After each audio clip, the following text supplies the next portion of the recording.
Have you ever wondered what it would be like to race against a pro? Well, that's exactly what happened in this epic edition of Hell of the North. Spoiler alert, he blows up the race, creates total carnage, and makes everyone suffer a lot, especially me. Well, the race route wasn't any nicer, taking us straight through a swamp where the puddles were so deep I could have practiced front crawl. Like, come on, this isn't a triathlon. And the race wouldn't be complete without a crash. At this point, I've crashed in half the races this year, so it's kind of a staple of mine.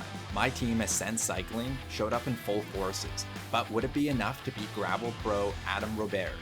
Adam is a 4-time national champ and a 3-time top 10 finisher at Unbound, which is the biggest gravel race in the world. It's safe to say he's really good. Today's route is 92 kilometers long with a swamp fest at 25k and most of the off-road sectors and hills in the second half. The race started off chill until Adam Roberge sent an early attack with Theo, and if you've been watching my videos, you would know Theo is a beast. But since we're racing on open roads, they were instantly brought back by a red light. Next to send a flyer was our own Jeremy 2, who got a good gap, and with Jeremy 2 up the road, nobody wanted to chase and the race calmed back down. Coming into Bog Road, the race sped up as everyone battled for position. Jeremy gave us a nice lead out and Matt was in perfect position right on Adam's wheel. My legs were feeling it from yesterday's road race, so I was coming in about 10 riders back.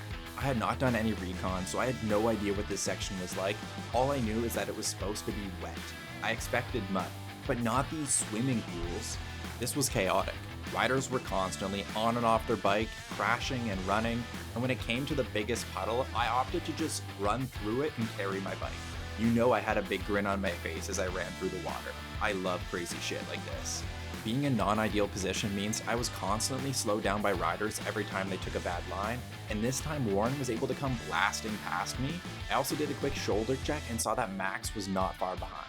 Out the other side, Mr. Pro Adam Roberge had gained 1 minute and 10 seconds on me, with Theo and Matt only a few seconds behind him. The first chase group had also come together 30 seconds ahead of me, with 6 riders, including our very own Jeremy 2.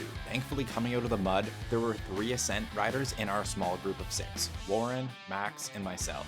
Go Craig! That's it, Craig! The 3 of us, along with a midweek rider, hammered it to bridge the gap, and this really hurt. And after 16 minutes at 40 kilometers an hour, we finally made the catch.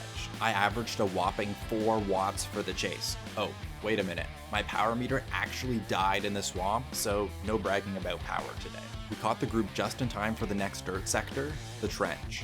The trench was not nearly as technical as the swamp, but with riders up the road, our group was going full gas, and as we came to the end of the section, we were actually able to catch both Matt and Theo. Now our group has grown to 13 of the strongest local amateurs, and we're chasing down just one gravel pro.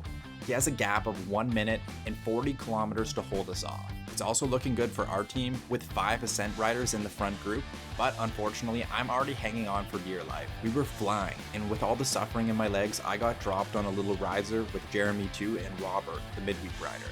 I still felt okay, I just didn't have the punch to make it over the riser, so we didn't stop riding. We kept a good pace, and we actually got within 10 seconds of catching back on, but then they flew away from us.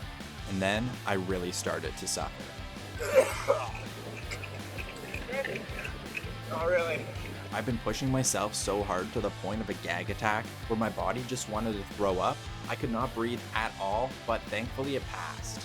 Going into a series of off-road sectors, Jeremy 2 was toasted from his early break, and I was left to chase down Rob. This race was so much road that I was just thankful to be back on dirt where I can put my skills to use. I was able to bridge the gap back up to him, and we worked together for quite a while. Some of these sectors were extremely overgrown, and I actually made a wrong turn because who would have thought the route would have took you through grass 3 feet high? With 10 kilometers to go, the challenges were far from over. Mud.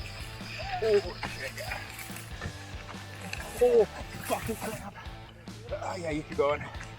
Oh, that fucking hurt. Oh.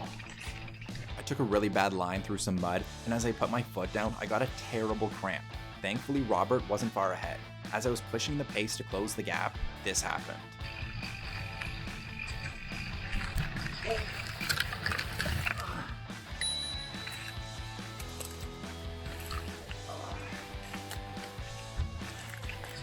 Both my bike and I were okay, but the gap had really opened up to Robert.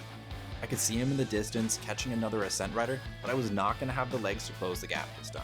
He rode the last section of the course solo and came in for 13th place.